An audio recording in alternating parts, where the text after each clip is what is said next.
Olá pessoal, bem-vindos ao nosso curso do Direito Processual Civil e começamos a partir da aula de hoje a falar sobre a parte especial do novo Código de Processo Civil. O código que é separado numa parte geral, que nós já vimos ao longo das nossas últimas aulas, e agora vamos dar início ao estudo da parte especial.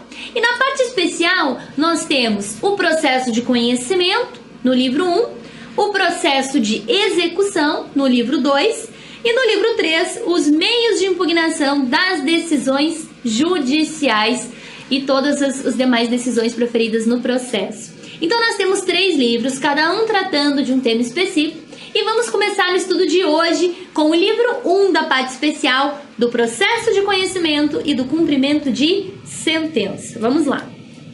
Processo de conhecimento e cumprimento de sentença. O que é processo de conhecimento?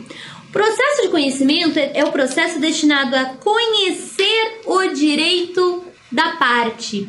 Conhecer o direito da parte. Em que sentido? A partir do momento que você tem uma lesão ou uma ameaça de lesão a direito, e você precisa levar essa lesão, levar essa ameaça ao conhecimento do juiz, você precisa que o juiz conheça o seu direito. Por mais que o juiz do cível, por exemplo, atue em acidentes de trânsito, julgue acidentes de trânsito todos os dias, 980 milhões de acidentes de trânsito por dia, ele não sabe o que aconteceu com o seu acidente de trânsito. Então você precisa levar os fatos, levar as provas para o juiz conhecer o seu direito e ao final se manifestar, dizendo se você tem razão ou se você não tem razão, o que aconteceu com esse procedimento. Então, o processo de conhecimento, ele visa superar uma crise de incerteza. Você protocola a petição inicial, o juiz não tem certeza se você tem direito ou se você não tem direito. O juiz, ele precisa conhecer o seu direito para, posteriormente, te entregar o bem jurídico tutelado. Então, você precisa levar esse direito a conhecimento do juiz. Isso é um processo de conhecimento. Por isso mesmo que ele é concebido como um processo mais demorado, porque demora você investigar provas, fatos, fazer audiência, instrução e julgamento e proferir uma decisão com certeza, com segurança jurídica. Então esse é o processo de conhecimento. Muito bem. Dentro desse processo de conhecimento, o que o juiz conhece? Então o juiz, ele conhece fatos, que é a maior fundamentação dentro da nossa petição inicial. Você precisa levar ao conhecimento do juiz os fatos que aconteceram com você e provar esses fatos, fazer a prova desses fatos. Então o juiz, ele conhece fatos e as suas respectivas provas. O juiz conhece direito também. Só que o direito tem uma particularidade. Você não precisa provar o direito. Fatos você leva na petição inicial e prova esses fatos, até porque se você não consegue provar os fatos, significa que eles não aconteceram, que não está no processo, não está no mundo real. Mas o direito você só apresenta na petição inicial como fundamento jurídico, mas você não precisa provar o direito como regra. O direito não se prova. O direito só será preciso provar quando se tratar de direito estrangeiro, se tratar de direito estadual ou municipal diferente, ou se tratar de direito consuetudinário, que é aquele direito dos costumes. Fora essas 3 hipóteses, direito estrangeiro, estadual ou municipal ou consuetudinário, não há necessidade de provar o direito. Além de fatos e direito, o juiz também conhece a questão principal, que é o meu objetivo maior específico no meu processo, e conhece questões incidentais. São aquelas questões que ampliam o conhecimento do juiz. Então você ingressa com uma pensão alimentícia e a parte incidentalmente faz um pedido de exame de DNA, um pedido de investigação de paternidade, uma questão incidental que amplia o conhecimento do juiz. Além disso, ele também conhece questões processuais, legitimidade das partes, interesse, pedido, causa de pedir. Então todos os fundamentos relacionados ao processo, competência, representação da parte, se há necessidade de caução ou não, fenômenos processuais e questões de mérito, que estão no nosso direito substantivo, no direito civil, no direito consumidor, no direito empresarial e assim por diante. As questões de direito mesmo, questões de mérito, questões de fundamento, de pretensão material. São todas as coisas que o juiz conhece dentro de um processo de conhecimento. Então, ele recebe a petição inicial, ele parte de um estágio de ignorância quase que absoluta em relação ao que aconteceu com a parte, e a partir do momento que ele vai caminhando no processo, vai para a audiência, pega a contestação do réu, faz o saneamento, a audiência de instrução e julgamento, ele vai formando o seu convencimento, até chegar na sentença com segurança jurídica para proferir sentença com resolução do mérito. É isso que é um processo de conhecimento. Vamos lá. Dentro desse processo de conhecimento, nós temos dois tipos de procedimento. O procedimento chamado procedimento comum, estabelecido no título 1 do livro 1 da parte especial, e o procedimento chamado especial, estabelecido no título 3 do livro 1 da parte especial. Qual é a diferença entre esses dois tipos de procedimento? No CPC antigo, existia uma ramificação no procedimento comum. O procedimento comum ele poderia ser ordinário, ele poderia ser sumário, e tinha gente que ainda falava do procedimento sumaríssimo, em que pese ele tivesse sido extinto em 1995. E o novo CPC, o que ele faz? Ele elimina essa subclassificação, essa subdivisão entre ordinário e sumário. Ele fala não, ou o procedimento é comum, ou o procedimento é especial. Especial é todo aquele procedimento diferenciado. Diferenciado por quê? Porque o direito material exige algo específico. O direito material ventilado nesses procedimentos especiais não é um direito que se suporta dentro de uma relação jurídica comum, de uma relação jurídica padrão. Então, os procedimentos especiais são aqueles um pouquinho diferentes, que exigem uma circunstância diferenciada. E essa circunstância diferenciada, ou ela vem explícita na nossa legislação, que é o próprio título 3 do livro 1 da parte especial. Então, nós temos lá o rol de procedimentos especiais, consignação em pagamento, as ações possessórias, ação de exigir contas, ação de divórcio, as ações de família de uma forma geral e tantas outras ações que estão lá no título 3 do livro 1, que são os procedimentos especiais. Então, ou eles estão ali, alocados no título 3 do livro 1, ou eles estão na legislação extravagante, que são os procedimentos descritos em outras leis, como o procedimento dos juizados especiais, que é um procedimento especial, a lei de locações, procedimento especial, lei do mandado de segurança, procedimento especial. Então, são procedimentos ou previstos ali no título 3 do livro 1, ou previstos na legislação extravagante. E por um critério de exclusão, aquilo que não for procedimento especial, por via de consequência, é procedimento comum. Então, o procedimento comum é aquele aplicável a quase a grande maioria das ações, é aquele padrão, é aquele genérico, aquele que se adapta a quase todo qualquer tipo de demanda. Então, acompanhe lá no artigo 318 do CPC. Aplica-se a todas as causas do procedimento comum, salvo disposição em contrário deste código ou de lei. Então, aplica-se a tudo. O procedimento comum é um procedimento único, padrão, genérico para todas as demandas, salvo as demandas de procedimentos especiais, que estão no título 3 do livro 1 da parte especial ou que estão na legislação extravagante. Então, a gente vai falar ainda sobre os procedimentos especiais, mas agora a gente vai começar o nosso estudo do processo de conhecimento falando do procedimento comum, que é esse procedimento padrão, genérico, básico, aplicável por força do artigo 318 a quase todas as demandas. Então, vamos lá.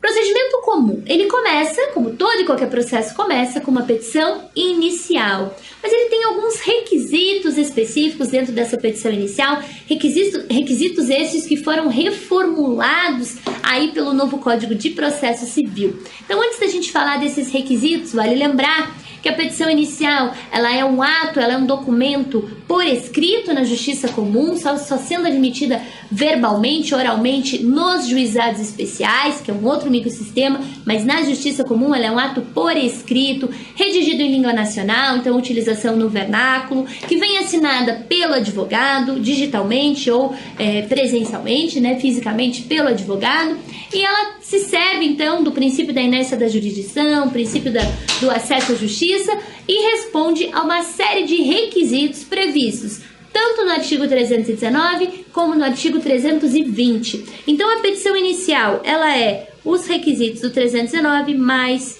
o 320. Petição inicial com requisitos 319, requisitos 320, uma petição inicial apta para desenvolver válida e regularmente o seu processo. Então vamos analisar esses requisitos. Artigo 319. A petição inicial indicará, são requisitos obrigatórios, devem conter na petição inicial.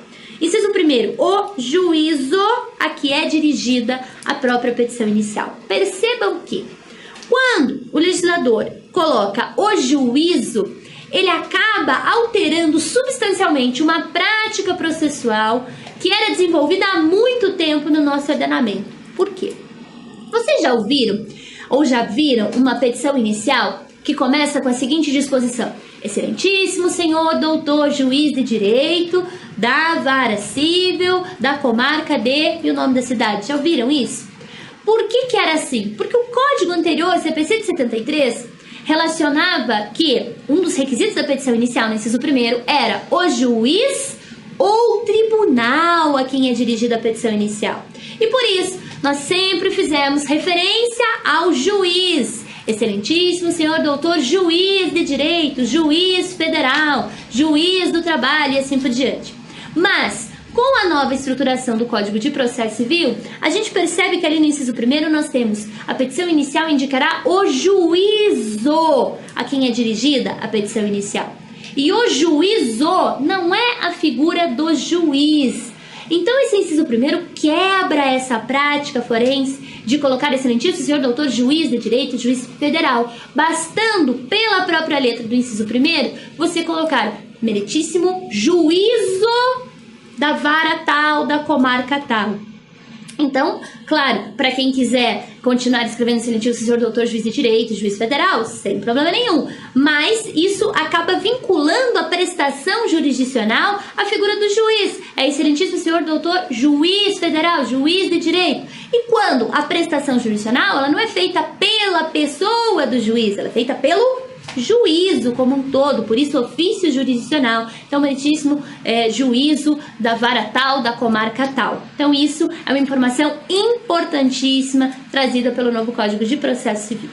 No inciso 2º também temos alterações importantes. Petição inicial indicará nomes, prenomes, estado civil, existência de união estável, profissão, número de inscrição no CPF ou no CNPJ, endereço eletrônico, domicílio e residência do autor e do réu.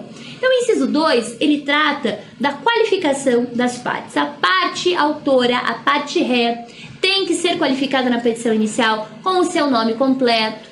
Então, perceba aqui que nacionalidade, embora seja o primeiro requisito de identificação da pessoa, ela não é um requisito obrigatório da petição inicial, mas se você quiser colocar, também não tem problema, mas ela não é um requisito obrigatório. Então, você vai qualificar o autor e réu com o nome completo, estado civil e a existência de união estável. Essa existência de união estável foi inserida pelo Código de 2015. Por quê? Porque nós temos algumas ações que são aquelas ações que envolvem direito real imobiliário, que são ações nas quais se exige a outorga uxória do cônjuge. Então, o que acontece nessas ações? Para você demandar uma reintegração de posse ou responder a uma demanda possessória, enfim, é só um exemplo, mas poderia ser qualquer demanda envolvendo direito real imobiliário, você precisa ou demandar juntamente com seu cônjuge, ou você precisa demandar sozinho com a autorização do seu cônjuge, porque é uma ação envolvendo direito real imobiliário. Então, se você é casado, sob qualquer regime de bens, à exceção da separação de bens, você precisa da outorga uxória da vênia conjugal, que é uma autorização que também é submetida ao regime de união estável. Então, a união estável, você também pode ter uma união estável e optar por qualquer regime, e pode optar pelo regime da separação de bens também. Se você optar por esse regime, você está isento da outorga uxória. Mas se você optar na sua união estável por qualquer regime que não o da separação de bens, você também precisa prestar a outorga uxória para o seu companheiro, para a sua companheira. Então, o que acontece em razão desse dispositivo? Como não existia a previsão no código anterior, o sujeito era solteiro e tinha uma união estável, ou era viúvo e tinha uma união estável, ou era divorciado e tinha uma união estável. Por quê? O estado civil, né? União estável não é estado civil. Estado civil é solteiro, casado, viúvo, divorciado. União estável não é estado civil.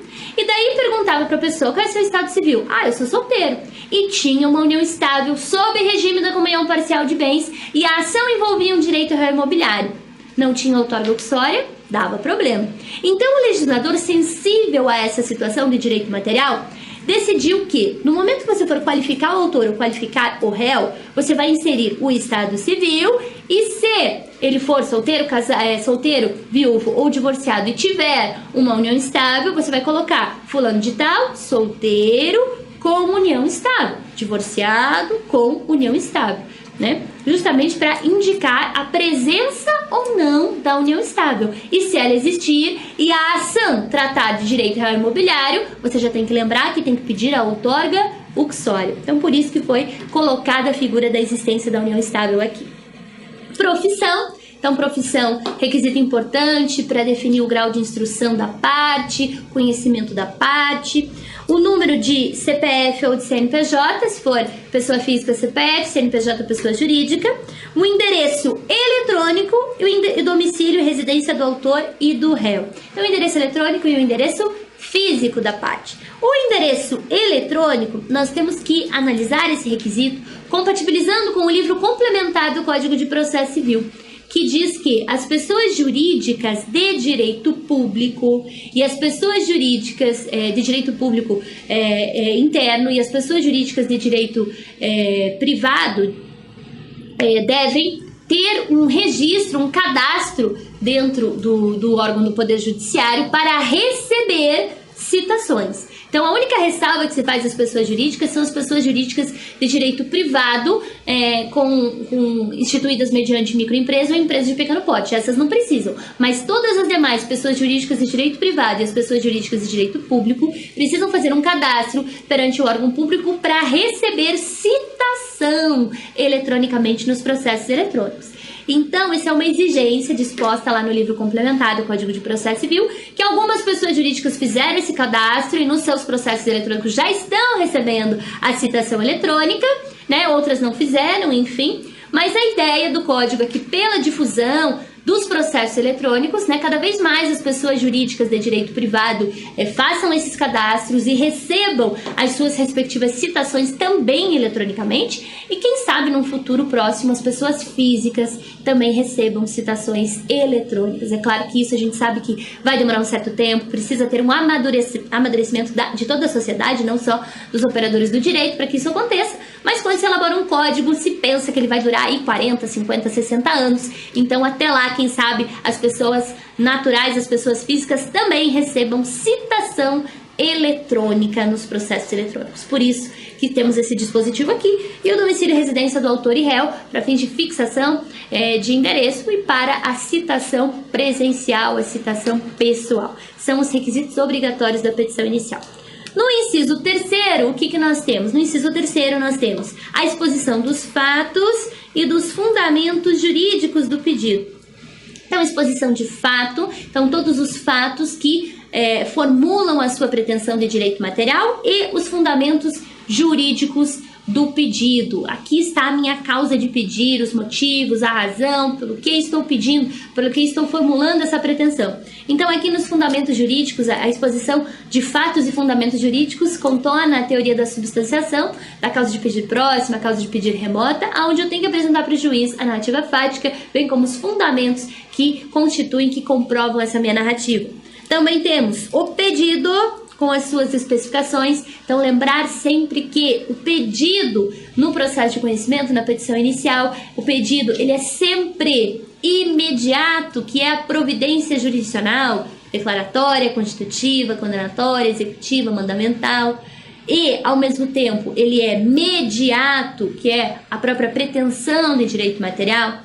Lembrar que o pedido ele tem que ser certo e determinado, ele tem que ser claro, expresso na petição inicial, pedido certo, e tem que ser determinado, não é possível pedido genérico. Então, o pedido certo, aquele pedido expresso, explícito na sua petição inicial, com exceções das prestações periódicas, com exceções de condenação de honorários, com exceções de multa, correção monetária, juros, e o pedido tem que ser determinado, com algumas exceções previstas pelo próprio legislador, mas lembrando que talvez uma das maiores modificações aqui em relação ao pedido se refere ao pedido de dano moral.